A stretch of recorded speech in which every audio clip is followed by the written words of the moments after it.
তিন দেশে জড়ো হয়েছে ৪৮ দল মধ্যমণি ফুটবল। এই পৃথিবী নামের গোলকের সকল মানুষকে মাতিয়েছে একই ছন্দে। গোলকের ফুটবলের সেরা আসর নিয়ে এখন মাঠের বিশেষ আয়োজন। সঙ্গে আছে আমি জুবাইর আহমেদ।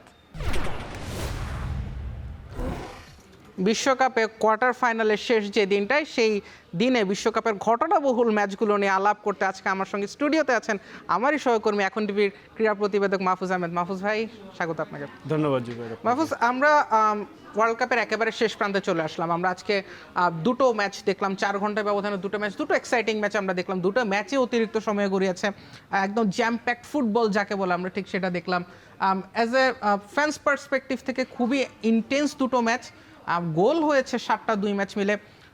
ঘটনাবহুল রাত কেমন কাটলো? ঘটনাবহুল রাতটা আপনি ম্যাচ কাভারেজ করতে আপনি মাঠের বাইরেও ছিলেন, আপনি টিএসসি ঘুরে এসেছেন, সমর্থকদের উন্মাদনা দেখেছেন, সব কিছু মিলে কেমন ছিল রাতটা? যদি বলতে হয় এক কথায় অসাধারণ। যদি ফ্যানের দিক থেকে বলেন, দেখেন আর বাংলাদেশের পার্সপেক্টিভ থেকে আসলে রাত 3টা বা 4টায় ইংল্যান্ড নরওয়ে ম্যাচ কেউ দেখবে এটা খুব একটা আশা করাটা উচিত না। বাট যারা অ্যাকচুয়ালি ফুটবল দেখেন তাদের জন্য দুর্দান্ত একটি রাত গিয়েছে। 3টার দিকে খেলা দেখেছে, ইংল্যান্ড ম্যাচটা জিতেছে, বাট নরওয়ে যে খুব খারাপ খেলেছে, বা ওই যে সল্লতের পাসটা আসলে হালান্ড পর্যন্ত যদি পৌঁছানো যেত, ওই ম্যাচের কথাটা অন্যরকম হলেও হতে পারতো। এরপরে সকালে যখন আসলে 5টার দিকে বের হচ্ছিলাম, তখনও এত পরিমাণে বৃষ্টি, মানে আমি ভেবেছিলাম যে হয়তো বা কেউ আসবেই না। বাট বাংলাদেশে যে আর্জেন্টিনা ব্রাজিলের যে একটা ক্রেজ, সেটা কিন্তু আরও একবার দেখা গেল। টিএসসিতে আমরা দেখেছি যে বৃষ্টি, কাদা, জলাবদ্ধতা, ঢাকায় জ্যাম, কিসের কি ম্যাচ শুরু, টিএসসিটা একটা আলাদা জগৎ, আলাদা একটা জগৎ। মনে হয় যে ওটা বাংলাদেশের মধ্যে কোনো একটা আর্জেন্টিনা বা এটাই কানসাস থেকে কোনো একটা পার্টকে খুলে এনে বাংলাদেশে জাস্ট রিপ্লেস করে দেওয়া হয়েছে। ওখানে কি ছিল না, আপনার সব রকম যত রকম বৈরী আবহাওয়া তৈরি করা সম্ভব সব উপাদানই সেখানে ছিল। কিন্তু কোনো একটা ফ্যানকে দেখে মনে হচ্ছে না যে তারা খুব কষ্টে আছে বা তাদের জীবনে খুব বোরিং কিছু, যে যার যার মতো এসেছেন, খেলা দেখেছেন। তো সেই জায়গা থেকে খুব ভালো একটা দিন। আর্জেন্টিনা ম্যাচটা নিয়ে আমরা শুরুতে আলাপ করতে চাই। এখনও স্মৃতিটা তরতাজা থাকার কথা। 90 মিনিটস পর্যন্ত ম্যাচ গেল, 1-1 গেল, সেখান থেকে 3-1 ম্যাচ জিতলো। এবং আমি একটা পরিসংখ্যান দেখছিলাম যে বিশ্বকাপের সবচেয়ে বেশি 13 বার অতিরিক্ত সময়ের ম্যাচ খেলেছে আর্জেন্টিনা। অভিজ্ঞতাটার এই জয় হলো, 11 বার তারা জিতেছে।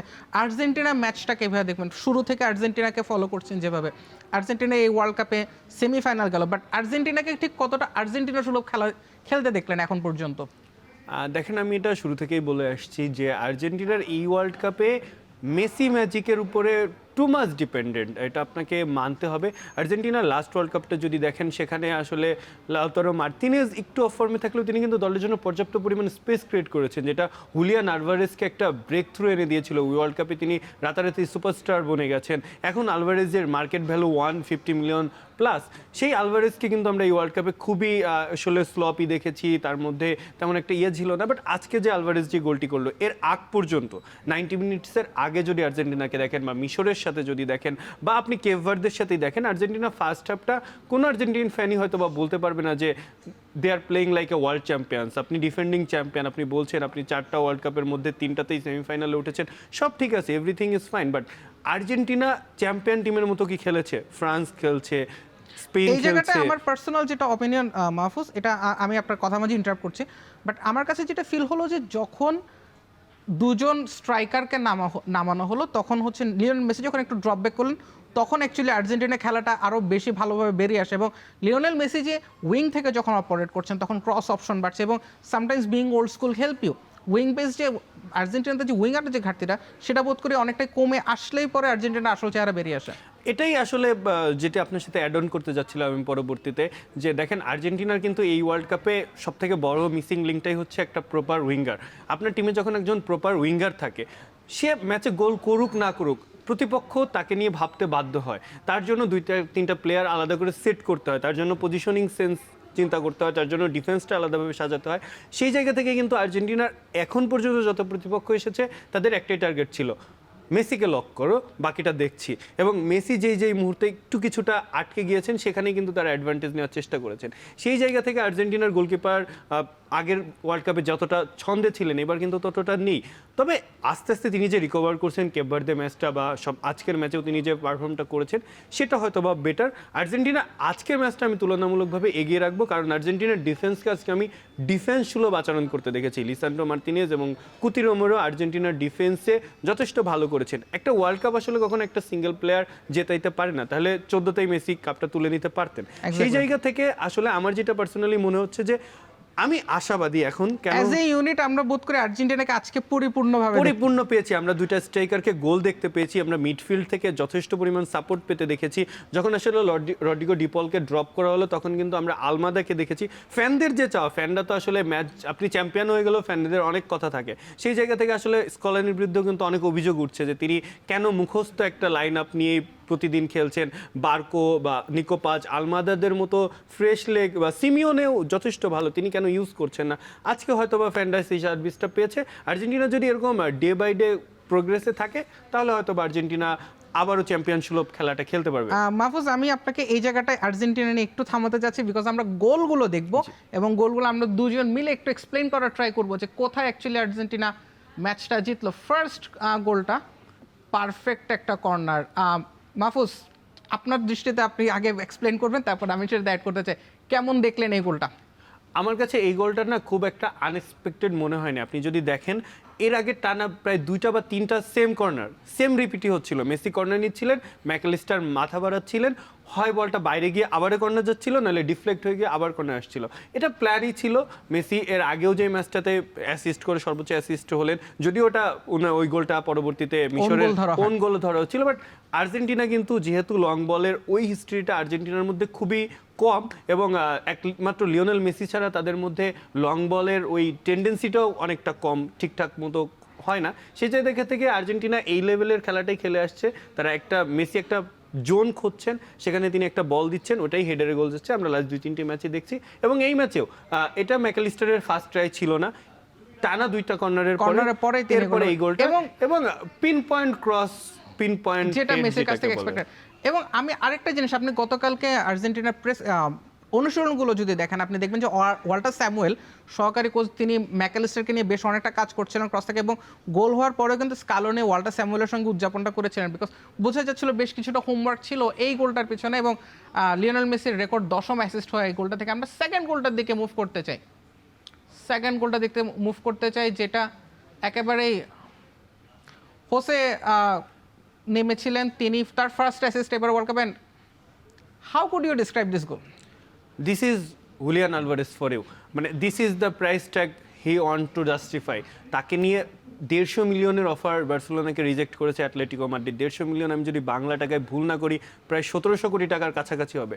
তো এই ওয়ার্ল্ড কাপ থেকে 1700 কোটি টাকার খেলা আলভারেজ দেখাতে পারেননি, বাট আপনাকে চ্যাম্পিয়ন হতে হলে এ গোল করতেই হবে। আপনি চ্যাম্পিয়নে সবসময় যে একদম রুটিন মাফিক যে ফুটবলটা, আমি পাস করব, আমি স্পেস ক্রিয়েট করব, একটা ফিনিশারকে বল দেব, তিনি গোল করব, নো। কেপ ভার্দে ওই ম্যাচটা কিভাবে ব্যাক করেছিল? একটা ওয়ার্ল্ডলি গোল ছিল সেখানটায়। না, এটা করতেই হবে। আপনি যদি বিশ্ব চ্যাম্পিয়ন হতে চান আপনাকে গোল করতে হবে। আমরা ক্রীড়াঙ্গনে একটা কথা বলি চ্যাম্পিয়ন্স জিংস, এন্ড প্রবাবলি এইটাই ছিল সেই জিংসটা যেটা অ্যাকচুয়ালি আর্জেন্টিনাকে আর্জেন্টিনা হয়ে উঠতে হেল্প করে। এবং আই ডোন্ট নো এটার অ্যাকচুয়ালি টেকনিক্যাল ব্যাখ্যা হয় কিনা, because this is the pure magic from Julian Alvarez. আরেকটা বার গোলটা দেখতেও সম্ভবত অসুবিধা নেই আমাদের। That was a very very good finish. আমরা আর্জেন্টিনা তৃতীয় গোলে যেতে চাই। একদম নিখুঁত কাউন্টার অ্যাটাক ছিল, যেটা একেবারে নিখুঁত কাউন্টার অ্যাটাক ছিল, বিল্ড আপটা ভালো ছিল, দুর্দান্ত। আলমাদা বদলি নেমে বেশ ভালো খেলেছেন এই ম্যাচে, তিনি ফিনিশ করতে পারতেন, হলো না। লাউতারোর ফিনিশ। আর্জেন্টিনার এই গোলটাকে নিয়ে কিভাবে দেখবেন? আমি আলমাদা নিয়ে রিয়েলি ইমপ্রেসড। আলমাদা যদি এই গোলটার আগেও চিন্তা করেন, তিনি 2-1 বেশ ভালো অ্যাটাক করেছেন। সাইড নেটে তার বল ছিল, একটা পোস্টে একটা বল ছিল, গোলকিপার একটাতে সেভ করলেন। আমি যদি এই গোলটার দিকেও তাকাই, তাহলে দেখেন তিনি কিন্তু ওপেন স্পেসে ওই পাশে হয়তো বা তিনি চিন্তা করতে পারতেন যে লিওনেল মেসি আসছেন, হয়তো বা আমি তার দিকে ইয়েতে যাব। বাট এরকম একটা ক্রোয়েশিয়ার সাথে সেম একটা গোল করেছিলেন কিন্তু হুলিয়ান আলভারেজ, তো উনি ওই ট্রাইটা করেছেন, হুইচ ইজ গুড। আর্জেন্টিনা নিয়ে অনেক কথা হচ্ছিল যে আর্জেন্টিনা কি too much Messi dependent. Dependent. Argentina কি কোনো রাজনৈতিক প্রোগ্রাম যে মেসি, সরি টু সে এইভাবে, যে বাট আর্জেন্টিনার প্লেয়ারদের মধ্যে এই টেন্ডেন্সিটা ছিল যে মেসি ভাইকে বলটা দিতেই হবে, মেসি ভাইকে বল না দিলে হয়তো বা খুব একটা সমস্যা হয়ে যাবে। সেই জায়গা থেকে হয়তো বা আর্জেন্টিনা কিছুটা বেরোতে পেরেছে, তিনি চেষ্টা করেছেন। বাট এই গোলটা আর্জেন্টিনার জন্য খুবই ইম্পর্টেন্ট ছিল, কারণ লাউতারো মার্তিনেজ খুবই খুবই খুবই মাত্রায় হয়তো বা একটু অফ ব্যাকফুটে ছিলেন, তিনি তার ছন্দটা খুঁজে পাচ্ছিলেন। একটা স্ট্রাইকার যখন একটা গোল পান সেটা তার জন্য অনেক কনফিডেন্ট, এবং বিশেষ করে ওপেন প্লে থেকে যদি গোলটা আসে সেটা অনেক বেশি। এবং বিশ্বকাপ নকআউটে গোল করাটা এত সহজ নয়। ক্রিস্টিয়ানো রোনালদোর মতো তারকা 6টা বিশ্বকাপ তিনি খেলেছেন, তিনি একটা নকআউট গোল করতে পেরেছেন, সেটাও পেনাল্টি থেকে। তো এই জায়গা থেকে তিনি যখন এই গোলটি করবেন, অবশ্যই সেমিফাইনালের আগে এটি তাকে কনফিডেন্স বুস্ট করবে। আমরা আজকের দিনের যে প্লেয়ার্স টু ওয়াচে অনেককেই ছিল, আমরা লিসান্দ্রো মার্টিনেজের কথা আপনি বলছিলেন, ক্রিস্টিয়ান রোমেরোর কথা বলছিলেন, তাদের ইন্টারসেপ্ট যেগুলো ছিল, পাস ব্লকিং অপশন যেগুলো ছিল, সেটা অ্যাকচুয়ালি আর্জেন্টিনাকে অনেকখানি হেল্প করেছিল। বাট আমরা কিছু ইন্ডিভিজুয়াল পারফরমেন্স দেখতে চাই। আমরা এর আগে অবশ্য সুইজারল্যান্ডের গোলটাও যদি সম্ভব হয় সেটা দেখে নিতে চাই, যদি সেটা সম্ভব হয়। ইয়েস, কামব্যাক গোল ছিল। ট্যাকটিক্যাল ডিফল্ট দেখতে পাচ্ছেন কিনা আর্জেন্টিনার রক্ষণে? আর্জেন্টিনা যদি বলেন এই ওয়ার্ল্ড কাপে কিন্তু সবগুলো সেম এইভাবেই গোল খাচ্ছে। কেপ ভার্দে, মিশর একটা কাউন্টার অ্যাটাক থেকে দুর্দান্ত গোল করেছে, বাট কেপ ভার্দে, মিশর, সুইজারল্যান্ড, আপনি যদি সিরিয়ালে দেখেন এই এই ইরোডটা আসলে ওই সব গোলকিপারদের হয় যারা আসলে বিগ শট স্টপার হয়। আপনি দেখবেন বার্সেলোনাতে টের স্টেগেনের সেম হয়, নিয়ার পোস্টে আসলে তিনি ওই বলগুলো আসলে খুব একটা স্বাচ্ছন্দ্যে ফেরাতে পারেন না। এমিলিয়ানো মার্টিনেজ অফ দ্য বলের জায়গা থেকে তিনি যখন আসলে সেভ করতে যান, তার থেকে মেন্টালি মনস্টার হয়তো খুব কম গোলকিপারই আছেন, বাট তাকেই যখন আসলে একটু পোস্টের কাছে নিয়ে যান, সেই জায়গাতে তিনি একটু নড়বড়। এবং আমার মনে হয় বর্তমান যুগটা যেহেতু ডেটা অ্যানালিসিসের যুগ, এবং অনেক সুন্দর করে আপনি একটা প্রতিপক্ষকে নিয়ে ভাবতে পারেন, এখন প্রত্যেকটা জিনিস আপনার সামনে আছে, হয়তো বা সেই সুযোগটা তারা নিচ্ছে। আর্জেন্টিনার সেন্টার ব্যাক দুইজন তারা দুর্দান্ত আছেন, বাট এই যে প্রতিবার উইং থেকে যে আর্জেন্টিনাকে আসলে একটা ধকল দিয়ে আইদার ওইখান থেকে তারা শুট নিয়ে নিচ্ছে, নাহলে 1-to-1 টাসে কেউ একজন ক্রসগুলোকে অ্যালাউ করছে, এই জায়গাতে কিন্তু আসলে এমি মার্টিনেজ ভুগছেন। এবং এটি আসলে যখন এই খেলাটাই যদি আপনি চিন্তা করেন ফ্রান্সের সাথে হতো বা ইংল্যান্ডের সাথে হতো, এইরকম ক্রস মার্জিনটা যদি আপনি মার্জিনাল ইরোডটা যদি আপনি না কমাতে পারেন, এটা কিন্তু আপনাকে দিন শেষে ভোগাতে পারে। কারণ ইংল্যান্ড আপনাকে 90 মিনিট চান্স দিবে না, ফ্রান্স আপনাকে 90 মিনিট চান্স দিবে না। আপনার ফ্রান্সে এক পাশে ডেম্বেলে খেলবে, তিনি দুপায়ে স্বাচ্ছন্দ্য বোধ করেন খেলতে, অন্য পাশে আছেন এমবাপ্পে, তার পেস আছে এবং তিনি বলে দুর্দান্ত নিয়ন্ত্রিত মান। তারও যদি না হন, আপনার নিচে ওলিসে আছে। তো এই ধরনের মিস্টেক যদি আর্জেন্টিনা নেক্সট 1-2 ম্যাচে তারা যদি ফাইনালে উঠে, ফ্রান্সও যদি ফাইনালে উঠে, বা ইংল্যান্ডের সাথেই যদি ম্যাচটাতে ইংল্যান্ডের খেলাটা যদি আপনি দেখেন, তারা একদম নিচে থেকে গর্ডন যেভাবে লেফট ফ্ল্যাঙ্ক থেকে বলটা নিয়ে আসেন, বেলিংহামের যে শ্যাডো রানগুলো আমরা দেখি, সেটা তো সেই জায়গা থেকে আর্জেন্টিনার জন্য বিশাল বড় চিন্তা। আমরা আজকের দিনে পারফরম্যান্স কার্ডটা একবার দেখতে চাই। হুলিয়ান আলভারেজের বিশ্বকাপে নিজের প্রথম গোল পেয়েছেন। হুলিয়ান আলভারেজের আমরা পারফরম্যান্সটা যদি দেখতে চাই, এরপরে আমরা দুই দলের টিম পারফরমেন্সে দেখবো। হুলিয়ান আলভারেজ একটাই গোল করেছেন, অ্যাসিস্ট নেই, 54টা টাচ, আর 37টা সফল পাস, 2টো সুযোগ তৈরি করেছেন এবং গোলমুখে 3টা শট নিয়েছেন, 3টা অন টার্গেট শট ছিল। আলভারেজের প্রত্যাবর্তনের ম্যাচ কিনা? কাইন্ড অফ, কারণ আলভারেজ নিয়ে অনেক কথা হচ্ছিল যে তিনি ইনজুর্ড কিনা, তিনি আসলে হাইপ ট্র্যাকে হুটে গেছেন কিনা। এটা আসলে নরমাল, খুবই নরমাল। এবং আমরা শুনেছিলাম যে ট্রান্সফার মার্কেট নিয়ে আলভারেজ একটু চিন্তিত হতে, স্কালোনি এবং আলভারেজের মধ্যে এই বিষয় নিয়ে কথাও হচ্ছিল, ড্রেসিং রুমে একটা চাপা কথা ছিল। এখন ধরেন যদি কোনো প্লেয়ার ফর্মে না থাকে, তাকে নিয়ে বিভিন্ন গুঞ্জন আসে, তিনি অনেক কিছু নিয়েই আলোচিত হবেন, বাট আপনি যদি মাঠের খেলায় পারফরমেন্সটা দেখাতে পারেন, তাহলে সেটা ড্রেসিং রুমে কি হচ্ছে সেটা বোধার করে না। বাট যখন আসলে ড্রেসিং রুমের বাইরে আপনি যতই বলেন আপনি সোশ্যাল মিডিয়া থেকে দূরে, আপনি যতই বলেন আপনি নেগেটিভিটি থেকে দূরে, কোথাও না কোথাও কেউ না কেউ আপনার কানে ওই তথ্যটি পৌঁছেই দেয়, যারা আপনাকে নিয়ে তো এটা বলা হচ্ছে, হয়তোবা তাকে আজকে স্বস্তি দেবে। আর্জেন্টিনার জন্য স্বস্তির কারণ আমার মনে হয় আলভারেজের ফর্মে ফেরাটা, যদি তিনি এটাকে ক্যারি করতে পারেন। কারণ হচ্ছে আপনি যেটা শুরুতে বলছিলাম যে আপনি একা কখনো চ্যাম্পিয়ন হতে পারেন না। Argentina needs a proper number 9 and he is the perfect fit for them. আগের ওয়ার্ল্ড কাপে তিনি সেটা করে দেখিয়েছেন। এখন আলভারেজের ক্ষেত্রে যেটি হচ্ছিল, তিনি একটু হয়তো বা নার্ভাস ছিলেন, বা এটা হইতেই থাকে, হিউম্যান গেম, সবাই সবসময় 800 ম্যাচ কেউ খেললে 800 ম্যাচেই সে ফর্মে থাকে না। বাট এই যে ম্যাচের আগে, সেমিফাইনালের মতো একটা স্টেজের আগে তিনি যে ছন্দে ফিরছেন, এটা তার নিজের জন্য যেমনটা বেটার, আর্জেন্টিনার জন্য বেটার। কারণ আপনাকে ওয়ার্ল্ড কাপ জিততে হলে এই ধরনের চ্যাম্পিয়ন্স মেন্টালিটির প্লেয়ার দরকার। Alvarez is a by born champion, আপনি সেটা তিনি ক্লাব লেভেলে হোক, তিনি 2022 সালের আগে বেসিক্যালি তিনি সব ট্রফি জিতে ফেলেছেন। তো তার ব্যক্তিগত জন্য যতটা না দরকার, আর্জেন্টিনার জন্য ততটা দরকার। আমরা লিওনেল মেসির পারফরমেন্সটাকে আজকে একবার দেখতে পারি কিনা, লিওনেল মেসির পারফরমেন্সটা আমরা একবার দেখতে চাইছি। লিওনেল মেসি গোল পাননি, বাট অ্যাসিস্ট পেয়েছেন একটা কর্নার থেকে। সেই অ্যাসিস্টটা 99টা টাচ ছিল, যেটা ম্যাচে অপোজিশনের বক্সে সবচেয়ে বেশি টাচ ছিল। তারই আজকে সফল পাস ছিল 60টি, 6টা সুযোগ তৈরি করেছেন ম্যাচে সর্বোচ্চ। এবং সবচেয়ে বেশি আমার কাছে যেটা ইমপ্রেসিভ লেগেছে, তিনি আজকে ডিফেন্সিভ কন্ট্রিবিউশন করেছেন, একটা ট্যাকল করেছেন, ইন্টারসেপশন করেছেন, ব্লক করেছেন। 39 বছর বয়সে মেসিকে নিয়ে অনেক কথাই বলা যায়। খুব সংক্ষেপে জানতে চাবো, এই মেসিকে কেমন দেখলেন? মেসিকে তো নতুন করে দেখার কিছু নেই, মেসিকে নতুন করে দেখতে হলে আপনাকে নতুন করে প্রেমে পড়তে হবে। মানে আপনি বায়াসনেস থেকে, ফ্যান বেস থেকেও যদি আপনি সরে দেন, আপনি যদি ফুটবলটা দেখেন, লিওনেল মেসি আজকে যদি এই অ্যাসিস্টটা নাও পেতেন, এই ম্যাচের বেস্ট প্লেয়ার লিওনেল মেসি থাকতেন। এটা যিনি আসলে ফুটবলটা দেখবেন তিনি বলবেন। আপনি যদি স্পেনের ম্যাচটার দিকে তাকান, তাহলে লামিন ইয়ামাল তো গোল অ্যাসিস্ট কিছুই করেনি, তাহলে লামিন ইয়ামাল কেন হবেন? মেসির জায়গাটাই ওইখানে। মেসির ওই যে একটা বিখ্যাত কোট আমি এখানে শেয়ার করতে চাই, যে মেসি যেদিন গোল অ্যাসিস্ট না করেন ওই দিন মেসি দুনিয়ার সব থেকে সেরা মিডফিল্ডার, মেসি যেদিন গোল অ্যাসিস্ট করেন তিনি ওই দিন দুনিয়ার সব থেকে সেরা ফরওয়ার্ড। এখন মেসির যদি আপনি গোল অ্যাসিস্ট সরিয়েও দেন এই ওয়ার্ল্ড কাপ থেকে, মেসির জাস্ট আপনি প্লে মেকিং নিয়ে কথা বলেন, আর্জেন্টিনা দলের প্রত্যেকটা কন্ট্রিবিউশনে দেখেন।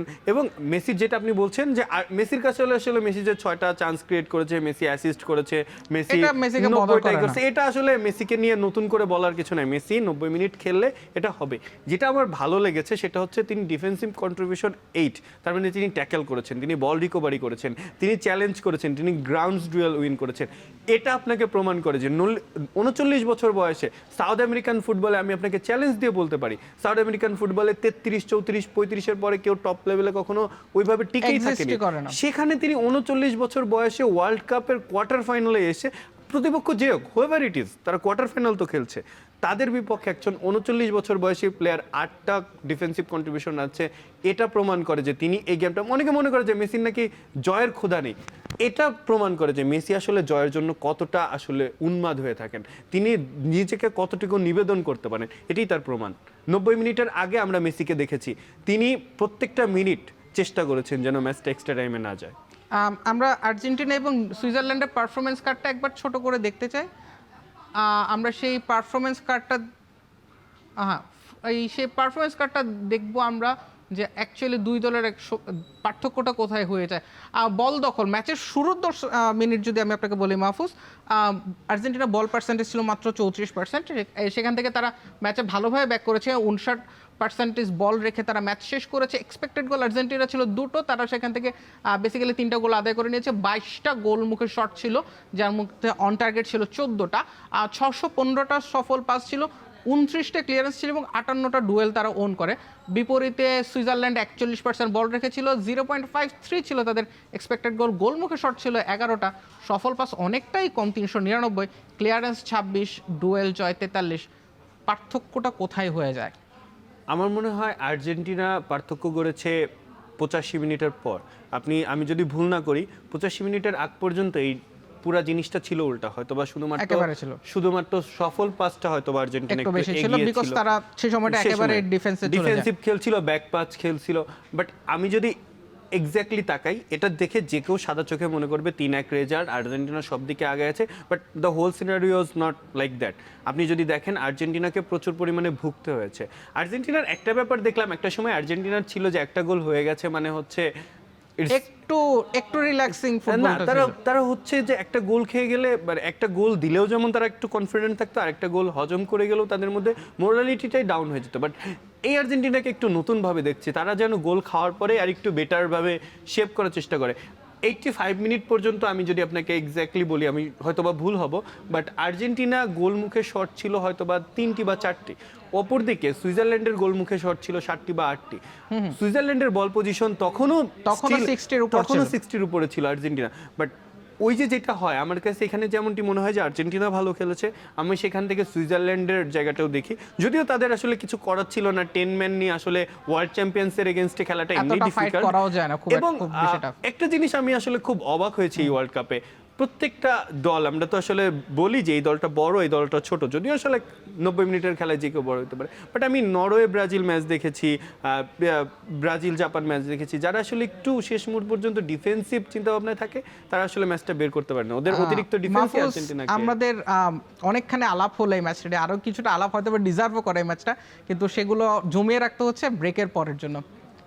এখন মাঠে নিয়ে নিচ্ছি একটু বিরতি, ফিরছি একটু পরেই। আমি ভরসা রাখি হিরন স্মার্ট ওয়াটার পিউরিফায়ারে। বিরতির পর ফিরে এলাম, দেখছেন এখন মাঠে। বিশ্বকাপ নিয়ে আলোচনার জন্য আমার সঙ্গে আছেন আমার সহকর্মী মাহফুজ আহমেদ। মাহফুজ, আমরা কথা বলছিলাম যে আর্জেন্টিনা ম্যাচ নিয়ে, বাট রাতের আরেকটা ব্লকবাস্টার ম্যাচও কিন্তু হয়েছে। যারা ঘুম বিসর্জন দিয়ে সেই ম্যাচটা দেখতে পেরেছেন তারা নিখাদ একটা ফুটবল আই হোপ এনজয় করেছেন। নরওয়ে ভার্সেস ইংল্যান্ড, সেই ম্যাচটার কথা আমি বলছি। দুর্দান্ত ম্যাচ হয়েছে ফ্রম মাই পার্সপেক্টিভ। নরওয়ে প্রথমে এগিয়ে গেল, নরওয়ের একটা গোল বাতিল হলো, একবার ক্রসবারে লাগলো, সেখান থেকে আবার ইংল্যান্ড কামব্যাক করলো। অনেক দুর্দান্ত একটা ম্যাচ হলো। সেই ম্যাচটা শেষ করে অবশ্যই ইংল্যান্ড উঠলো সেমিফাইনালে, এবং প্রথমবারের মতো ইতিহাসে র্যাঙ্কিংয়ের টপ 4 টিমই সেমিফাইনালে যাচ্ছে, এবং প্রথমবারের মতো সেমিফাইনালে 4 দলই অন্তত একবার করে বিশ্বকাপ জিতেছে। সেমিফাইনাল লাইন আপটা নিয়ে আমরা আলাপ করবো, বাট ইংল্যান্ডকে কতটা ইমপ্রেসিভ দেখলেন এই ম্যাচটা? ইংল্যান্ড না আসলে আর্জেন্টিনা সুলভ খেলা খেলছে আমার কাছে পার্সোনালি মনে হয়। আমি এই ওয়ার্ল্ড কাপের শুরু থেকে বলছিলাম, যখন আসলে হাইপের বা পার্টটা আসলে France, Germany, Spain, Argentina, Brazil অনেক আলাপ হচ্ছিল, পর্তুগাল, ইভেন পর্তুগালকে সব থেকে বেশি হাইলি রেটেড করা হচ্ছিল, সেখানে আসলে কেউ ইংল্যান্ডের নাম বলছিল না, কারণ সবাই মনে করছিল এই দলটা তো হয়তো কোয়ার্টার সেমি এই অবধি আসবে। বাট ইংল্যান্ড সবসময়ই কিন্তু থ্রেট, রিসেন্ট পাস্টে হয়তো বা ট্রফি জেতেনি, 28-এ তারা সেমিফাইনাল খেলেছে, তারা একটা ইউরো ফাইনাল খেলেছে, এবং তাদের এই কন্টিনিউয়াসলি তারা ভালো করে যাচ্ছে। 18তে সেমিফাইনাল গেল, তারপর ইউরোতে তারা ফাইনাল খেললো পরপর দুবার, এরপর একটা ইউরোতে তাদের কোয়ার্টার ফাইনাল ছিল, বাট একটা বিশ্বকাপে কোয়ার্টার ফাইনাল ছিল, বাট আবার সেমিফাইনাল। তো খুব কনসিস্টেন্ট টিম, এবং এই টিমটাতে যেটা আছে তাদের অনেকগুলো লাকি চার্ম আছে। মানে আপনার টিমে বেলিংহাম থাকা মানে হচ্ছে যে আপনি এমনি অন্যদের থেকে একটু এগিয়ে। আমি কেন এটা বললাম, বেলিংহাম কি মিডফিল্ডার এই বিশ্বকাপে যারা খেলছে তাদের সবার থেকে ভালো? হয়তো বা আমার পার্সপেক্টিভ থেকে না, অন্য 10 জনের পার্সপেক্টিভ থেকে হয়তো বা ভিন্ন হতে পারে। বেলিংহাম কি অনেক বড় সুপারস্টার, বা ইংল্যান্ড টিমেই কি তিনি সবচেয়ে বড় সুপারস্টার? হয়তো বা অনেকে ডিসএগ্রি করবে, বাট বেলিংহাম, যারা রিয়াল মাদ্রিদ সমর্থন করেন, যারা বরুশিয়া ডর্টমুন্ডের খেলা দেখেছে, বেলিংহাম হচ্ছে ওই মানুষটা যে আপনার দলে 90 মিনিটে কিচ্ছু হচ্ছে না, কিন্তু তিনি একটা ম্যাজিক দেখাতে পারেন। আপনি দেখবেন যে বেলিংহাম বক্সে এসেছেন। আমি আজকে একটা জিনিস দেখলাম যে বার্মিংহাম, তার যেটা প্রথম ক্লাস, সেটা বেলিংহামের প্রতি সম্মান দেখে 22 নম্বর জার্সিটি রিটায়ার করেছিল। এই সম্মানটা মাত্র 17 বছর বয়সেই বেলিংহাম পেয়েছিলেন, এবং সেটা সম্ভবত জাস্টিফায়ার এই মুহূর্তে এসে হয়তো বা যে কেউ চিন্তা করতে, বার্মিংহাম সিটির জন্য এটা একটা বড় লেজেন্ডই বটে। আজকে তার পারফরমেন্সটা অন্তত সেটাই বলছে। তিনি ডিয়াগো আর্মান্দো মারাদোনার পর একমাত্র ফুটবলার যিনি নকআউটে ব্যাক টু ব্যাক 2 ম্যাচে ব্রেস গোল করেছেন। সো এটা আসলে মানে এমন হয় না যে রাতারাতি হয়েছে, ওয়ার্ল্ড কাপে তো কতজনই খেলেছে। তো Bellingham is a lucky charm সেই জায়গা থেকে। তো আমার মনে হয় এই England team, Bellingham, rice, Kane, খুবই ডিফেন্স সব দিক থেকে ইংল্যান্ড যথেষ্ট শক্তিশালী দল, এবং তারা ডিজার্ভিং। যদিও আপনি বলবেন নরওয়ের গোল বাতিল হয়েছে, but end of the day খেলা তো এটাই, গোল বাতিল হবে, গোল হবে, এরপর যে জয়ী হবে। আমরা ইংল্যান্ড এবং নরওয়ে ম্যাচে গোলগুলো নিয়ে আমি একটু আলাপ করতে চাই। আমরা যদি ফার্স্টেই ইংল্যান্ডের গোলগুলো, যেহেতু উইনিং টিম, আমরা ইংল্যান্ডকে একটু এজ দিতেই চাচ্ছি, সেই জায়গাটা ইংল্যান্ডের সেই কামব্যাক গোলটা, অ্যান্থনি গর্ডন, বার্সেলোনা তাকে 80 মিলিয়ন দিয়ে তাকে নিয়েছে, এবং বেলিংহাম বেরিয়ে এলেন, গোল করলেন। কি বলবেন এই গোলটা নিয়ে? The great English attack. English ফুটবলকে আপনি এভাবেই দেখতে চাইবেন আমি আশা করি। ইংলিশ ফুটবল অলওয়েজ এমন ছিল, সেটা ল্যাম্পার্ড যখন খেলেছেন, স্কল যখন খেলেছেন, তারপর যখন খেলেছেন, স্টিভেন জেরার্ড যখন খেলেছেন, তখনও তারা এভাবেই খেলেছে। ইংল্যান্ড পরের জেনারেশন, যখন তাদের সুপারস্টার ছিল না বললে চলে, তখনও তারা এভাবেই খেলেছেন। এখন আপনি গর্ডনের কথা বলতে পারেন, গর্ডন এই ওয়ার্ল্ড কাপে আগের ম্যাচেও 2টি অ্যাসিস্ট করেছেন আমি যদি ভুল না হয়ে থাকি।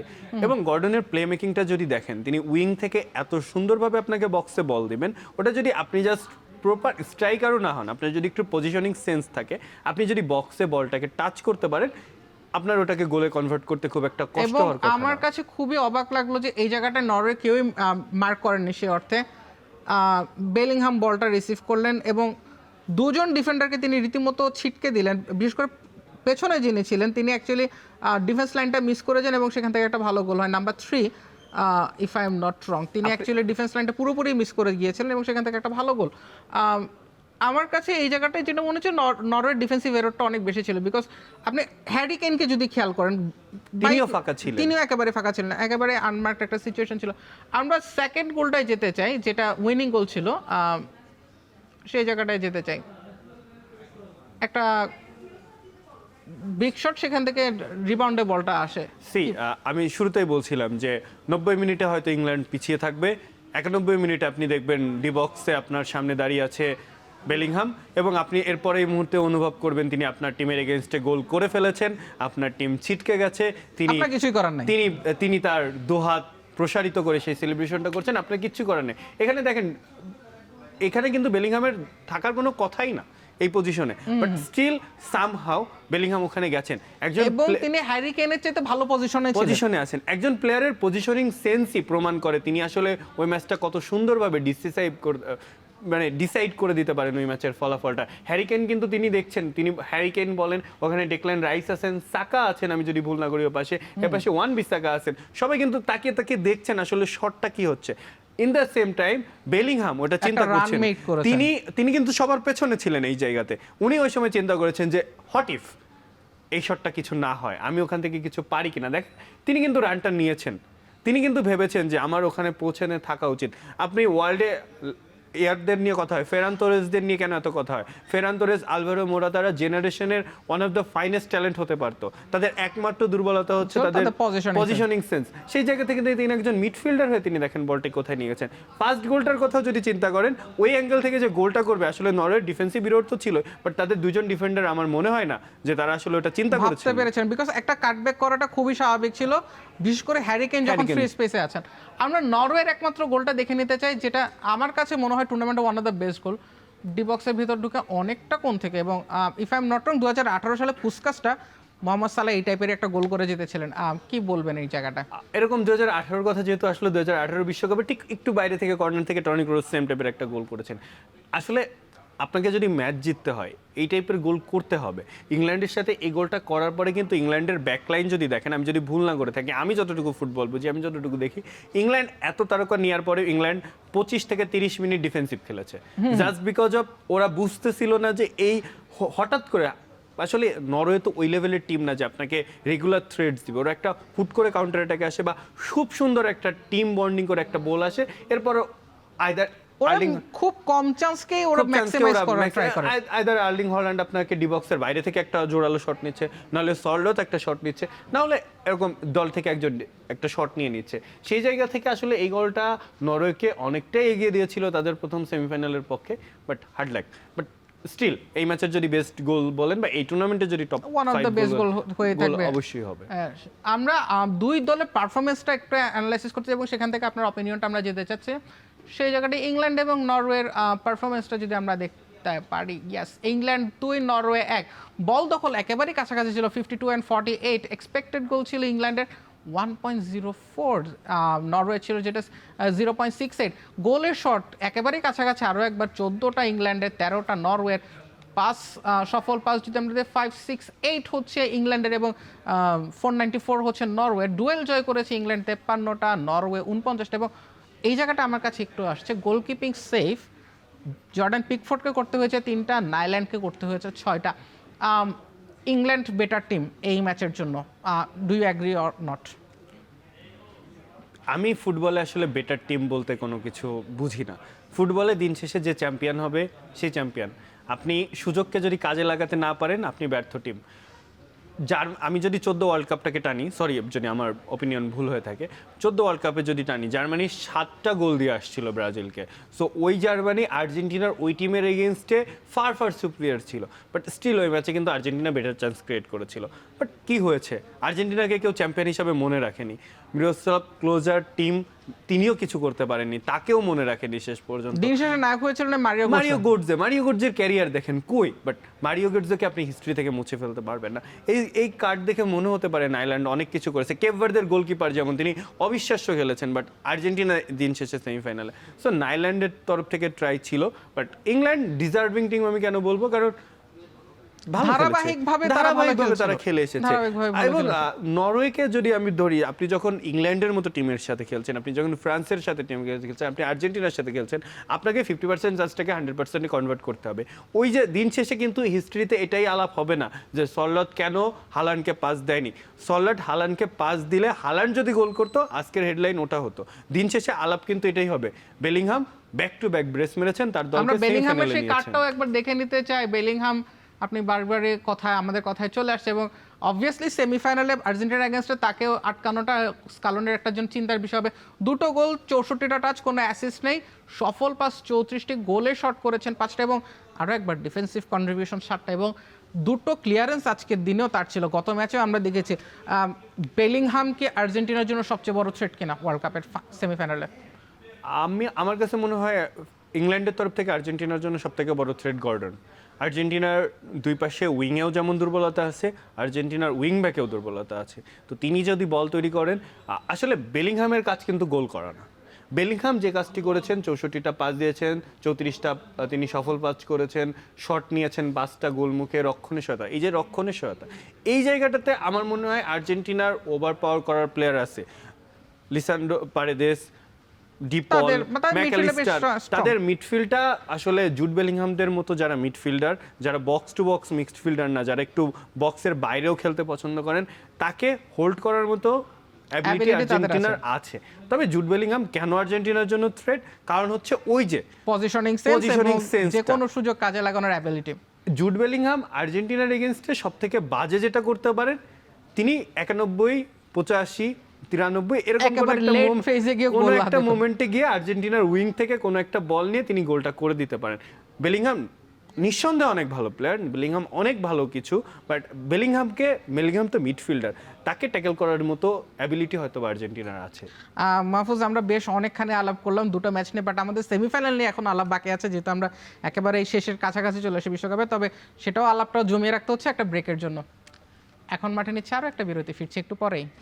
আমি ভরসা রাখি হিরন স্মার্ট ওয়াটার পিউরিফায়ারে।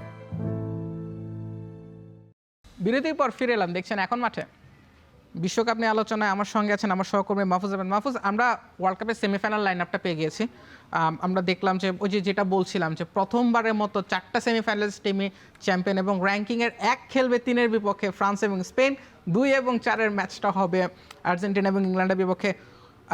এই 4টা টিমকে নিয়ে আমরা দেখছিলাম যে শুরু থেকে প্রেডিকশন হচ্ছিল, এবং আমরা দেখছিলাম যে সুপার কম্পিউটারের যে গণগণগুলো বলছে সেটাতেও ওই 4টাই ছিল। How exciting this fixers R?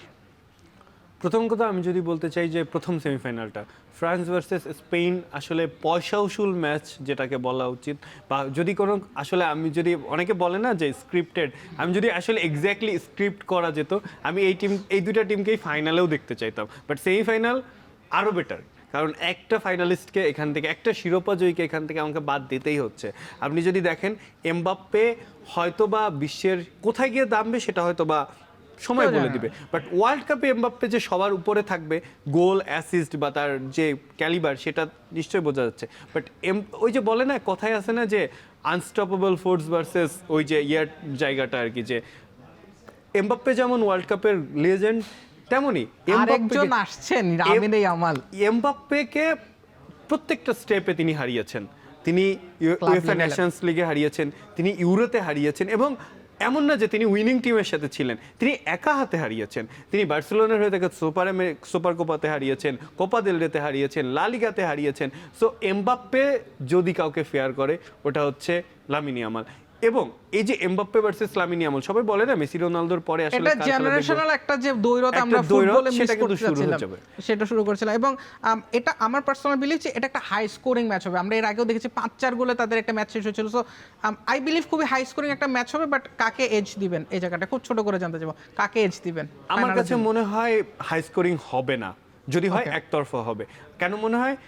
France এই পর্যন্ত যতগুলো ম্যাচ খেলেছে তাদের অ্যাটাকাররা তাদেরকে এগিয়ে দিয়েছে, বাট ফ্রান্সের মিডফিল্ডে একটা যথেষ্ট পরিমাণ ল্যাকিং, বিশেষ করে ডিফেন্সিভ মিডফিল্ডে এবং ডিফেন্সিভ মিডফিল্ডের সঙ্গে সেন্টার ব্যাকের যে দুই উইংয়ে আমরা যদি কুন্দেকেও দেখি, কুন্দেও বেশ শেকি। সেই জায়গা থেকে ফ্রান্সের স্পেনের খেলাটাই কিন্তু অন্য। স্পেনের আবার উল্টা সমস্যা, স্পেনের প্রপার ফিনিশার নাই, but they have holding midfielders, they have quality number of defenders, and of course আপনি যদি স্পেনের গোলকিপারের ডেপথ চিন্তা করেন, এবারের প্রিমিয়ার লিগ জয়ী গোলকিপার তাদের বেঞ্চে, এবারে লালিগা জয়ী গোলকিপার তাদের বেঞ্চে। সো এই জায়গাটাই বেশ একটা no finisher versus no midfielder, so it's going to be an exciting battle. Second যে লাইন আপটা আর্জেন্টিনা এবং ইংল্যান্ড, আর্জেন্টিনাকে আরেকটা ফাইনাল খেলতে পারবে? এটা ডিপেন্ড করতেছে মেসির ওপর। আমি যদি মানে বিং ব্রুটালি অনেস্ট আর কি, আমি সেই জায়গা থেকে যদি আমি বলি, অনেকে আমাকে বায়াসড ভাবতে পারে, বাট আমার মনে হয় এই ম্যাচে ডিফারেন্স ক্রিয়েট করার মতো একজনই আছেন, লিওনেল মেসি। আপনি যদি ইংল্যান্ডের ডিফেন্সটা দেখেন, ইংল্যান্ডের ডিফেন্স আসলে খুব একটা লং বল ছাড়া তারা হারাচ্ছে না, মানে একদম প্রথাগত ফুটবল খেলে ইংল্যান্ডের এগেনস্টে গোল আদায় করাটা কষ্টকর হচ্ছে, হুইচ ইজ কমপ্লিটলি ফাইন, কারণ তাদের ডিফেন্স লাইন যথেষ্ট শক্তিশালী। এবং আপনি যেখানে দেখছেন যে আসলে আপনার টিমে জুড বেলিংহাম আছে, যিনি আপনাকে ডিফেন্সে এত বড় একটা ইয়ে দিচ্ছেন, সেই জায়গা থেকে আমার মনে হয় ব্যাটেলটা হবে Lionel Messi versus Harry Kane, যে কেউ যে কিছু করে দিতে পারে। বাট যদি বলেন ওই যে lucky charm Argentina, I am glad, আমি যেহেতু একজন আর্জেন্টিনান ফ্যান, আমি যদি সাংবাদিকতার পোশাকটা একটু খুলে রাখতে চাই, আমার মনে হয় আর্জেন্টিনার জন্য যেমন লাকি চার্ম হুলিয়ান আলভারেজ, তেমন ইংল্যান্ডের জন্য লাকি চার্ম হচ্ছে আপনার জুড বেলিংহাম। আমি এই জায়গায় আরো দুইটা নাম অ্যাড করতে চাই, লিসান্ড্রো মার্তিনেজ এবং ক্রিশ্চিয়ান রোমেরো। তিনি কি করছেন না, লিসান্ড্রো মার্তিনেজ গোল করেছেন, অ্যাসিস্ট করছেন, লং বল দিচ্ছেন, আজকে একটা অ্যাক্রোব্যাটিক শট দিচ্ছে, হয়তো অনেক দুর্দান্ত সেভ হয়েছে বলে ওটা নিয়ে কথা হবে না, সেটাও তিনি করেছেন। তিনি বলের জন্য, মনে হচ্ছে তিনি বলের জন্য জীবন দিচ্ছেন। So Lisandro Martinez can be a vital role, and obviously for England it's Gordon যা করছেন সেটি আসলে কতজন নিজের প্রথম টুর্নামেন্টে এসে করতে পারে, এটাও একটা প্রশ্ন, দেখার বিষয়। আমরা আরো অনেক কিছুই আলাপের ছিল আমার যেটা পার্সোনালি যেটা ফেলিক্স মাহফুজ, আমি এই জায়গাটা বলার লোভ সামলাতে পারছি না। 1986 এবং 1990 পরে কখনোই দুটো মানে একই ফাইনালি রিপিটেশন দেখা যায়নি, সেবার আর্জেন্টিনার এবং জার্মানির মধ্যে যেটা দেখা গেছিল। এবং আই বিলিভ যে আরও একটা বার আমরা সেই রিপিটেশনের দিকে যেতে পারি, এটা পার্সোনাল বিলিভ, জাস্ট বিকজ ফ্রান্সের সেই অ্যাবিলিটি আছে একটা বিগ ম্যাচের প্রেশার হ্যান্ডেল করার জন্য। এবং এটা আমার পার্সোনাল বিলিভ যে কোনো একটা কারণে হয়তোবা আর্জেন্টিনা ওইখানে গেলেও যেতে পারে, বাট ইংল্যান্ডের এগেনস্টে কাজটা খুব একটা সহজ না, ইংল্যান্ড চ্যালেঞ্জ জানাবে। বাট আপনার কাছ থেকে কি মনে হয়? আমার দৃষ্টিতে ফ্রান্স এবং ইংল্যান্ডের একটা ফাইনাল হতে যাচ্ছে। What's your opinion? দেখেন, আমি যতই আমি স্পেনের লামিন ইয়ামালের কথা বলি, তাদের ডিফেন্সিভ মিডফিল্ডের কথা বলি, বাট ফ্রান্সের যে প্লেয়ার, আমরা একটু আগে অফ এয়ারের কথা বলছিলাম, আসলে ফ্রান্সের প্লেয়ারের নাম বলতে বলতে হয়তো বা এখান থেকে একটা নির্দিষ্ট দূরত্বেও পৌঁছে যাওয়া সম্ভব। আপনি যদি আসলে চিন্তা করেন, তাদের ডেম্বেলে আছে, যিনি 2 ফুটেই যথেষ্ট স্ট্রং, আর তাদের এমবাপ্পে আছে, তার সব থেকে বেটার হচ্ছে ওয়ার্ল্ড কাপ লাক অ্যান্ড তার পেস, তাদের ওলিসে আছে, ওলিসে হচ্ছে গ্রিজম্যান এবং পগমার একটা বেটার ভার্সন, যে কিনা বলের সাথে অফ দ্য বলেও খুব ফাস্ট। আপনি যদি এই তিনজনকে 60 মিনিটে সাবু করে ফেলতে পারেন, তাহলে তাদের অপশন দেখেন, তাদের হচ্ছে ওলিসে আসবে, বারকুলা আসবে, দুই আসবে। আপনি 90 মিনিটের মধ্যে যদি এই 6 জনকেও সাব করেন, তাও তাদের কাছে কিন্তু আসলে অপশনস থেকেই যায়, সুয়ামিনিদের মতো অপশন। তো সেই জায়গা থেকে আমি ফ্রান্সকেই ফাইনালে দেখছি অবভিয়াসলি। অ্যান্ড এই ওয়ার্ল্ড কাপে যদি কেউ চ্যাম্পিয়ন্স লেভেলের গেম খেলে থাকে, আমার মনে হয় সেটা ফ্রান্স খেলেছে। আর্জেন্টিনার ক্ষেত্রে আমি যেটা বলি, আর্জেন্টিনা কখনোই আমার মনে হয় না নকআউটে খুব স্বাচ্ছন্দ্যে, খুব রিল্যাক্সে তারা গিয়েছে। ইংল্যান্ডের সাথে সেই দিক থেকে আমি মনে করি যে হয়তো বা বের হতে পারে, তবে আমি আর্জেন্টিনাকে 40 ধরবো বা 35 ধরবো, ইংল্যান্ডকে 65 ধরবো। আর্জেন্টিনার জন্য কাটাটা হয়তো একটু বাড়িয়ে দিতে পারবেন একমাত্র লিওনেল মেসি। সেই জায়গা থেকে যদি মেসি ভার্সেস এমবাপ্পে আরও একটা ফাইনাল হয়, আর্জেন্টিনা ফ্রান্স থেকে আমি এই ফাইনালটা আরও বেশি দেখবো। এমবাপ্পের সাথে মেসির বয়সের গ্যাপ 1 যুগ, ডিরেক্ট 1 যুগ, 39-27। এমবাপ্পে তার লাইফের পিক ফর্মে আছেন, মেসি তার পরন্ত ফর্মে আছে। বলে না, একটা স্টার সব থেকে বেশি জ্বলে যখন সেটা নিভে যাওয়ার শেষ প্রান্তে থাকে। তো আমার মনে হয় ওই ফাইনালটা আরেকটা রিম্যাচ দাবি করে। ওই ফাইনালটা তো আসলে কেউ জেতেনি, 120 মিনিটের পরে তো টাইব্রেকারে এনিওয়ানস গেম, এবং টাইব্রেকারকে সে কারণে কোনো জয় পরাজয় ধরনের, টাইব্রেকারকে অফিসিয়াল ফলাফল সবসময় ড্র ধরা হয়। তো আমার মনে হয় ওই ম্যাচটা আরেকটা রিম্যাচ দরকার, লিওনেল মেসির ব্রেস, ক্লিয়ান এমবাপ্পের হ্যাটট্রিক, মেসি ভার্সেস এমবাপ্পে। এই যে দুই জেনারেশনের মধ্যে যে একটা লিঙ্ক আপ এবং ফুটবলের ফাইনেস্ট একটা গেম, আমার মনে হয় আর্জেন্টিনা যদি পারে ইংল্যান্ডকে হারাতে, আমার মনে হয় it would be fine. But England যদি জেতে তাতেও আমার আপত্তি নেই, দে আর এবং আরেকটা রিপিটেশন বলাতে মনে পড়লো যে আমরা বেসিক্যালি ইউরো ফাইনালটা বেসিক্যালি আমরা স্পেন এবং ইংল্যান্ডের একটা ফাইনাল দেখেছিলাম, যেটাতে ইংল্যান্ড এগিয়ে গিয়েছিল, পরবর্তীতে স্পেন ইংল্যান্ড কামব্যাক করতে চেয়েছিল, কিন্তু পরবর্তীতে মিকেল অরাইজাবেল গোলে স্পেন এটাতে ম্যাচ জিতে নেয় ইউরোটা। সো ইউরো 2024 কথা বলছো, ওটারও একটা রিপিটেশন হওয়ার চান্সেস আছে। সো একেবারে জ্যামপ্যাক্ট সূচি যেটাকে বলা হয়। বাট ওভারঅল যদি আপনি চিন্তা করেন, আমাদের যেই একটা মাস চলে আসলো ওয়ার্ল্ড কাপের, ছোট করে জানতে চাইবো, সময় স্বল্পতার একটা বিশাল বাধা এই আলোচনার ক্ষেত্রে, বাট ওভারঅল যদি চিন্তা করেন, এই ওয়ার্ল্ড কাপটা 104টা ম্যাচের ওয়ার্ল্ড কাপ, অনেক কথা হচ্ছিল, হাইড্রেশন ব্রেক নিয়ে অনেক আলোচ ছিল, কেমন গেল সোফার? ফুটবলের সাথে এই ওয়ার্ল্ড কাপটা অ্যাকচুয়ালি কী দিল? দেখেন, আমি 48 টিম নিয়ে আমার খুব একটা আপত্তি নেই, কিন্তু 104টা ম্যাচ আসলে আপনি নিশ্চয়ই এটা বুঝতে পারবেন, যেহেতু এটা আপনার রুজির ব্যাপার, আপনাকে দেখতেই হবে। স্টিল আপনার জন্য আমার মনে হয় 104টা ম্যাচ একটু বেশি লেন্দি। বাট সাধারণ দর্শক হিসাবে একে তো টাইম শিডিউলের কোনো ঠিক ঠিকানা নেই, একটা ম্যাচ 3টায় হচ্ছে, একটা ম্যাচ 11টায় হচ্ছে, একটা ম্যাচ 7টায় হচ্ছে। যদি আপনি একজন ফ্যান হিসাবে চিন্তা করেন, আমার মনে হয় এই ওয়ার্ল্ড কাপটা 64 বা 68 ম্যাচ হলেই বেটার হতে পারতো। আর আপনি যদি ওয়ার্ল্ড কাপ সেমিফাইনাল লাইন আপের কথা বলেন, আমার মনে হয় ইটস অ্যাবসলিউটলি ফেয়ার, যে টিম মাঠে ভালো খেলেছে তারাই উঠেছে। সো এখানে আসলে আমি অন্য কাউকে দেখি না, অন্য কেউ মাঠে সেই খেলাটা খেলতে পারেনি, এখানে কেউ আসলে কারো দয়ায় কোনোভাবে আসেনি, এবং যথেষ্ট ভালো একটা সেমিফাইনাল এবং ফাইনালের দিকে আগাচ্ছে। Overall good experience, but hydration break নিয়ে আমার একটা সমস্যা থেকেই যায়। হাইড্রেশন ব্রেক আমার কাছে, যদি পার্সোনালি বলেন, আমার কাছে খুবই আননেসেসারি মনে হয়েছে। এবং যেটি আসলে মারাডোনা কিছু বছর আগে বলে গিয়েছিলেন যে কখনো যুক্তরাষ্ট্রে বিশ্বকাপ নিও না, ওরা 25 মিনিটের খেলা চালু করে দেবে, 90 মিনিটে। সেটাই হয়েছে। এবং এটা কিন্তু হয়তোবা আপনার টিম ফেভার পাচ্ছে, কোনো ম্যাচে আমার টিম ফেভার পাচ্ছে, কোনো ম্যাচে একটা ছোট টিম ফেভার পাচ্ছে, বাট ম্যাচের মাঝখানে যে 3টা মিনিট আপনি থামিয়ে দিচ্ছেন, এবং কখন হাইড্রেশন ব্রেকটা দেওয়া হচ্ছে, যখন ম্যাচে খুব একটা ইন্টেন্স মুহূর্ত, হয়তো কোনো টিম, এবং এটাকে যতটা না ফুটবলের সাথে তার চেয়ে অনেক বেশি বাণিজ্যিক স্বার্থে ব্যবহার করেছে। মাহফুজ, আমরা আরো কিছু আলাপের জন্য ফিরবো, তবে একটা ব্রেক নিতে হচ্ছে। এখন মাঠে নিচ্ছে আরো একটা বিরতি, ফিরছে একটু পরে। আমি ভরসা রাখি হিরন স্মার্ট ওয়াটার পিউরিফায়ারে। বিরতির পর ফিরে এলাম, দেখছেন এখন মাঠে। আমাদের সঙ্গে আলোচনার জন্য আছেন আমার সহকর্মী মাহফুজ। মাহফুজ, খুব ছোট করে জানতে চাইবো, কাদেরকে ফাইনালে দেখছেন? আপনি বলছিলেন যে আপনার এক্সপেকটেশনস ছিল ফ্রান্স আর্জেন্টিনা ফাইনাল, বাট বাস্তবতা এবং এক্সপেকটেশনসের অনেক দূরত্ব থাকে, আই বিলিভ সো। ফ্রান্স এবং স্পেন প্রেডিকশন যদি করতে বলি, কোন দলকে গিয়ে রাখবেন, কত হতে পারে ব্যবধান, এবং কেন? খুব সংক্ষেপে। দেখেন, এবার যারা আপনি যেটা বলছেন, প্রেডিকশন আর বাস্তবতা দুটি কিন্তু সম্পূর্ণ ভিন্ন জিনিস। এবং যত বড় নামি দামি প্রেডিকশন যারা করে থাকেন, math teacher, octopus, super computer, সবাই কিন্তু এবার আসলে মেলাতে পারছেন না। সেই জায়গা থেকে আমি খুবই নগণ্য একজন মানুষ, সেখান থেকে আমার মনে হয় ওখান থেকে ফ্রান্স জিতবে। আইদার এটা মানে যদি একচেটিয়া ম্যাচ হতে পারে 3-0 এরকম হতে পারে, বা 2-1। আর এপাশে যদি আমি দেখি, টাফ, বাট আমার মনে হয় England will go for it. এখানেও আমি ওই 2-1 বা 2-0 জাতীয় কিছু, 2-1, 2-0 বা 1-0 এরকম কিছু একটা। Is it coming home? গত 1.5-2-3 দশক ধরে ইংল্যান্ডের ফ্যানরা একটা আওয়াজ দিয়ে যাচ্ছেন, it's coming home, it's coming home. Is it really coming home this time? Tough. যদি কোশ্চেনটা এমন হয় যে ইংল্যান্ড কি ডিজার্ভিং কিনা, ফুটবলের ডিজার্ভিং বলতে কিছু নেই। 90 মিনিটে যে ভালো খেলবে সেই। ইংল্যান্ডের ট্রফিটা বাড়ি নিয়ে যেতে সময় লাগবে 180 মিনিট, এক্স্যাক্টলি সেম রুল বাকি 3টা টিমের জন্যই। ইংল্যান্ডের জন্য চান্স বেশি, কারণ হচ্ছে তারা সেমিফাইনালে আগে একটা, Argentina defending champion, obviously better team, with Lionel Messi Argentina will always be favourite, আপনি যেটাই বলেন। বাট আমার মনে হয় ফ্রান্স ফাইনালি, যদি আমি প্রেডিক্ট করতে চাই। মাহফুজ, আপনি অনেক ধন্যবাদ। আপনি অ্যাকচুয়ালি অনেকখানি আলাপ করলেন। আমরা দুজন সহকর্মী, আমরা ডেস্কের যেমন আলাপ করি, ডেস্কের বাইরেও আমরা অনেক আলাপই করলাম, অনেক কিছু হলো। ধন্যবাদ আপনাকে সময় দেওয়ার জন্য। আপনাকেও ধন্যবাদ। এখন জানিয়ে দিব আজকের কুইজ। বিশ্বকাপে কোন আসরে সবচেয়ে বেশি হ্যাট্রিক হয়েছে? এ 1954, বি 1974, সি 2022, ডি 1986।